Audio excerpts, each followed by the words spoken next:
This is ABC15 Mornings. I want people to know that their actions and their decisions can affect the spread of this disease. You are safer at home. Well, Governor Ducey announcing another executive order to try and combat the surge of coronavirus cases here in Arizona, as well as some new efforts to make it easier for people to get tested so they don't have to wait in their cars all day. And it is heating up out there. Meteorologist Iris Sermocio tracking some pretty dangerous heat this weekend. So just how hot is it going to get? And we're looking at a live look right now that is, looks like that is I-10, I think, that we're looking at. It's a beautiful start to your Friday as traffic is moving pretty smooth. But oh my gosh, Allison, you hinted at the heat. Iris is here with a check on your most accurate forecast. Yeah. It is Sunday that I was looking at, Iris. It is just going to be stinking hot.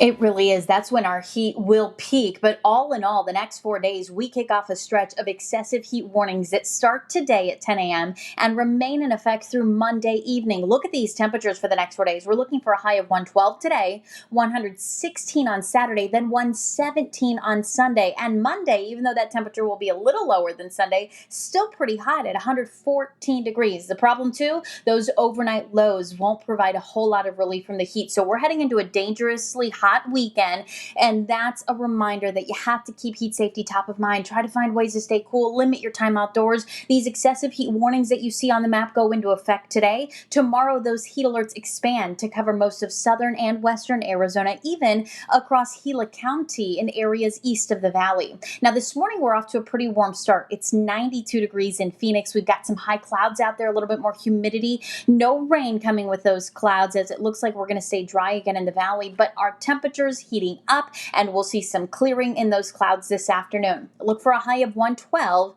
by around 4 o'clock today. I'll show you more on that weekend forecast in just a few minutes. Awesome. Thanks so much, Iris. I'm watching the Accident Law Group traffic maps here. A wide view of the map showing green conditions making your way into downtown Phoenix, but I already zoomed on over to the west side of town. If you're traveling on I-10 in the westbound direction near 83rd Avenue, we're seeing a slowdown there, a little bit of a higher volume of traffic, so I'm looking into that. Otherwise, making your way into downtown Phoenix is smooth sailing. Same story with the north stretch and the east side of town, but heads up, we will have some weekend construction on the East Valley. Loop 101 northbound will be closed from Ray all the way up to Broadway, and that's going to last through early Monday morning. Alrighty, thank you, Chelsea. In a couple of hours, the state will release new figures on the coronavirus here in Arizona. Now, looking at data over the past couple of weeks, the numbers are not expected to be good. Thursday, there were over 4,000 more positive cases, bringing the total to nearly 113,000. Every county in Arizona did see an increase. And this morning, as our cases rise and more people try to get tested, Governor Doug Ducey is facing plenty of criticism, most saying that he is not taking enough action, and the complaints are coming from both sides of the aisle. So new at 6 o'clock, former Republican Governor Jan Brewer sending out this tweet that reads, "So I stayed home tonight and watched Netflix, caught up on Breaking Bad episode Half Measures." Ends with this great line, "The moral of the story is I chose a half measure when I should have gone all the way.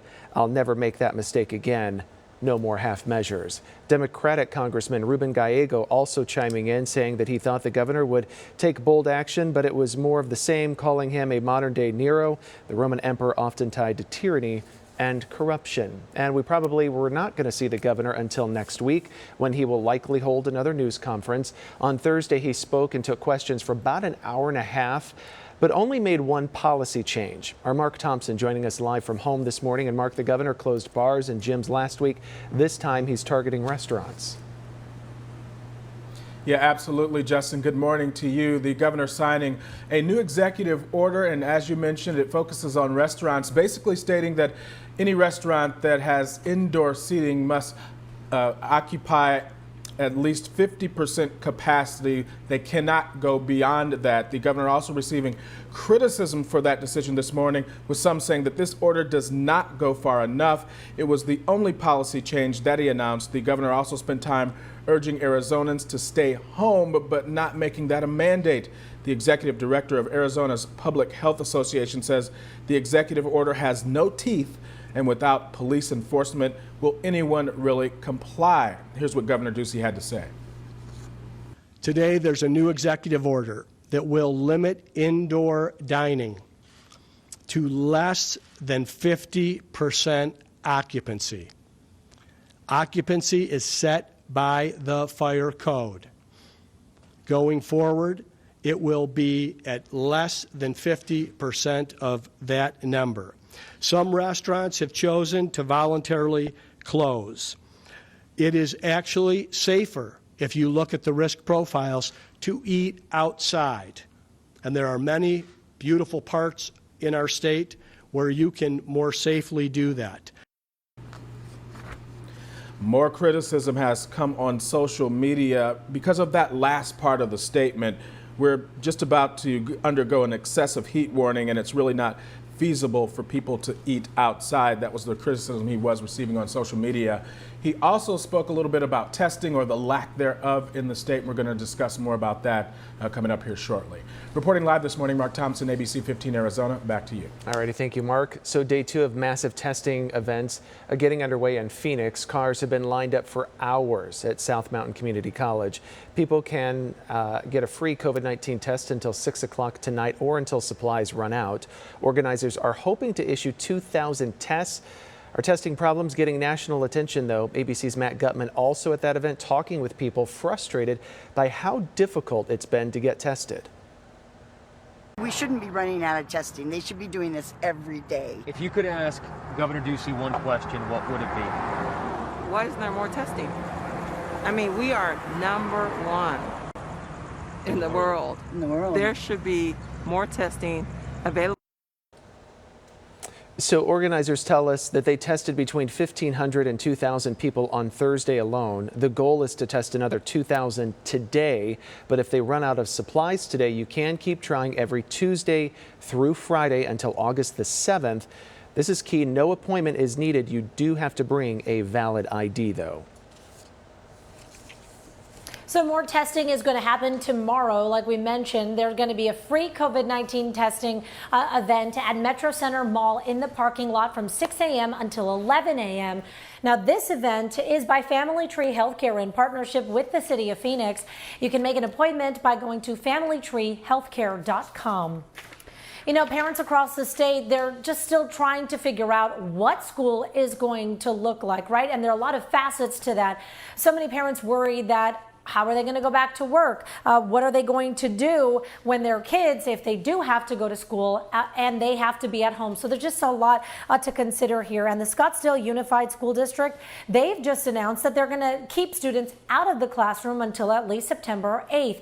Now, that is the day after Labor Day. When campuses do reopen, families are going to have 2 options this time, either full-time in-person learning or full-time online learning. The school year will begin on August 10th. Release the footage! Release the footage! Release the footage! Release the footage! Another round of protests in Phoenix. Demonstrators calling for action on multiple high-profile investigations, including the death of James Garcia. He was shot by Phoenix police on July the 4th. You can see them there with their donuts on a stick. Phoenix police have identified 2 officers involved in that shooting, Noel Trevino and Gregory Wilson. Now, meantime, Chief Jerry Williams is announcing some changes for that department in the wake of Garcia's death. Chief Williams promising the full body camera video from the incident. That's going to be released within 2 weeks of the shooting, and that will be the standard for all future officer-involved shootings. In the past, it's taken months or even years. The world is operating at warp speed and light speed. At the same time, trying to quell misinformation. It is our commitment to get in that 14-day window and release the information. So the chief hopes additional transparency and accountability can increase confidence in Phoenix PD. Earlier this week, she announced that she is asking the FBI to do a civil rights investigation of the James Garcia shooting. Next on ABC 15 Mornings, should wearing a mask be more than just a suggestion? Some Valley mayors want it to be a mandate. We're going to talk live with one of them calling for a policy change while fighting his own battle with COVID-19. ABC 15 Desert Drive Time, sponsored by Accident Law Group.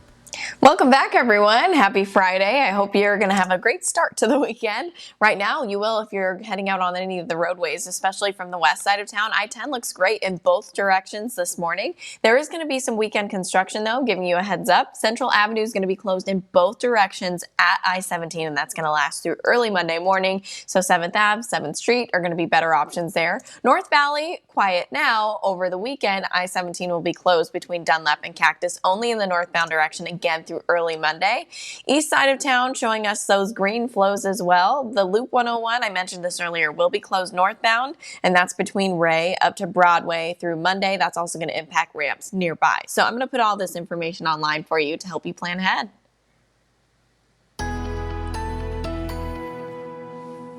All right. Thank you, Chelsea. Hey, it was a gorgeous morning sunrise. Did you see the sunrise this morning? If you didn't, don't worry. Our viewers coming through, sending some awesome photos to share at ABC15.com. One of our regulars, Mark, always takes great photos from Surprise, so I love sharing them with you. We had some beautiful color, at least briefly, in the sky, thanks to the clouds that have moved in. Now, we're not seeing as much of that color now, but if you've looked outside your window, you'll notice that we still have plenty of that cloud cover. Those clouds have been working their way into the valley and into southern Arizona overnight and early this morning, thanks to thunderstorms and a large area of thunderstorms just south of the border in northern Mexico. This is a sign of what happens during the monsoon. We get these thunderstorms and these large areas of thunderstorms just south of the border in Mexico, and then those storms, as they collapse, they send that moisture into our state in the form of clouds sometimes and more moisture. You're going to feel a little bit more humidity in the air out there. Unfortunately for the valley, no storm chances, but storm chances are going up a little bit higher over the higher terrain east of the valley. And you can see the outline in the green is where I think we're going to see the best storm potential. The Mogollon Rim, the White Mountains, even Gila County may see a stray storm or two, and then southeast near Tucson and down to the Mexico and New Mexico border. I think the valley stays dry today, and instead our story continues to be the sizzling hot weather that's going to be setting in today and through the weekend. This morning has been a pretty warm morning because of the clouds and the higher humidity. I'm seeing a few more 80s out there, but certainly no 70s. Instead, mid to upper 80s in most spots. And for places like Peoria, Surprise, Tempe, and Scottsdale and Phoenix, we're still holding on to the 90s here this morning, and I don't think we're going to cool off much further. So a warm start to the day here in the valley. 91 degrees at Lake Havasu. It's 65 in Prescott, 73 in Sedona, 58 right now in Flagstaff. Starting out warm and ending up sizzling hot with a high of 112 degrees in Phoenix. So far this year, that's the highest temperature that we've seen this year. And I think today we're going to see that again. 112 in Phoenix, 112 at Lake Havasu and Bullhead City, 103 today in Kingman, hundreds in Globe.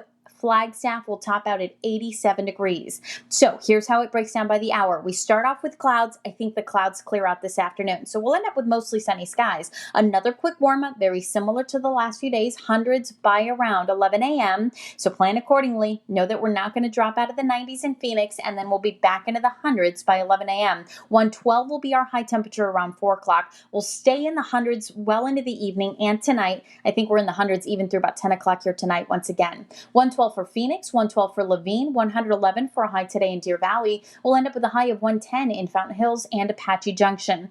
And today is not the hottest day. We do start, though, our excessive heat warning today. We kick off a 4-day stretch of these heat alerts. We're in weather action mode. This weekend, though, is when we're going to feel the hottest weather. 116 on Saturday, 117 on Sunday, and then 114 on Monday. So we've got heat warnings for the valley today, spots around Tucson and Safford and the lower elevations of the Grand Canyon. Then those heat alerts expand to cover most of southern and western Arizona tomorrow. They're in effect all the way through Monday evening. Notice it's not just the very hot afternoons. It's warm mornings too, only cooling into the upper 80s to low 90s, which increases the risk for heat illness. So take care of yourself this weekend. All righty. Thank you very much, Iris. So should a statewide mask mandate be put in place? Several Arizona mayors think so, including Tempe's Mayor Corey Woods. He's joining us live on the phone this morning. First off, Mayor, I have to say, how are you doing? You have been diagnosed with COVID-19. Doing quite well. Thank you for having me this morning. I feel, great and, resumed a complete full work schedule and, things are doing just fine for me, actually. The debate over masks, this has turned quite political. But you and other mayors in the state of Arizona, you actually want to see a statewide mask mandate. The governor is just encouraging people right now to do a mask mandate and leaving it up to cities. Why do you want to see this statewide mandate? I think it's primarily because of the conversations that I've had with my own constituents, as well as small business owners who've talked about the confusion because of really the patchwork quilt of laws that we currently have. The proclamations are different from Tempe to Phoenix to Chandler to Mesa to Gilbert. And the reality is a lot of folks have just said it would be easier just from a clarity standpoint for our local businesses and for our residents who many times are in 3 or 4 cities all in the course of 24 hours to have some uniformity when it comes to the law. And so I think this would be a much better step to take a statewide approach. I appreciate the fact that in one of the governor's previous executive orders, he allowed cities and towns to go further to protect the public health and welfare of their citizens. But at the same time, I still think from a clarity standpoint and a consistency standpoint, a statewide mask mandate would be the right way to go. There's always talk about enforcing this mandate. You guys are requiring a face mask in the city of Tempe. Are you guys enforcing that? We are, and I think we're other things we're looking at in the immediate future to frankly tighten up some of those enforcement measures to make sure that once again we are actually practicing what we preach as well, and we're being very clear with business owners and residents about what the enforcement standards look like. Are you talking about tickets? Have you given out tickets to people? What does this enforcement look like? That would be part of it. I mean, but I would say this first and foremost. We are clearly still in the business of education. That really is our goal. It's not to ticket people. It's not to generate any revenue for the city. It really is to get people to practice, mask wearing and be safe and prevent the transmission of this virus. But at the same time, clearly, if you have people that are going to continue to violate the policy or, businesses that refuse to uphold, the city's proclamation, I think at that point we have to take additional steps. To be quite honest, one of the concerns that I have has been talking to a lot of our small business people about people who will periodically come into their stores and they don't want to put the mask on and comply with both the city and countywide guidance. And then the patron begins to get into an argument with the store management or employees, basically feeling as if they're just being harassed. When in actuality, all that's happening is the business owner is trying to comply with the law. So I think that we have to do whatever we can to make sure that we take some of that enforcement, frankly, out of the hands of local business owners and put it back on the city where it frankly belongs. But they should not have to deal with that. We should really be coming in and attempting to support them in every way that we possibly can. Yeah. Well, thank you very much, Mayor Woods. Just sworn into office recently, also battling COVID-19, but doing quite well. So it's good to hear that you're doing well, Mayor. Thanks for joining us. Allison? Thank you so much. Have a wonderful day. You too. Well, new this morning now, after seeing increasing numbers of sports-related brain injuries in kids for more than a decade now, the rate is finally starting to go down. ER visits dropped by 32% between 2012 and 2018. That is according to a new study published by the CDC. Researchers are saying the decrease could be due to less kids playing tackle football and sports in general. On the heels of the Ivy League canceling all fall sports, the Big Ten announcing they are going to play conference-only games for all fall sports. That announcement could trickle down to other power conferences too, such as the Pac-12. The decision for only in-conference games will be a giant financial hit, though, for smaller schools who use those to help fund their athletic departments.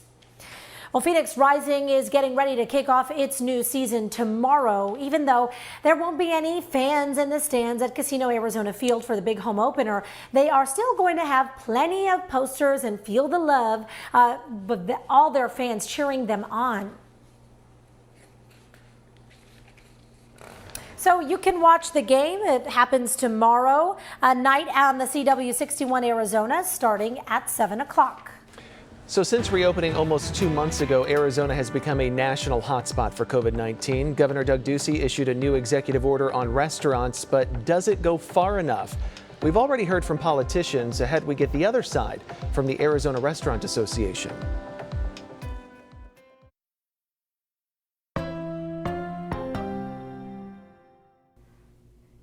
Smart Shopper Chelsea Davis here, and it's time for me to test out a product, and I'll let you know if it's bowl or no bowl.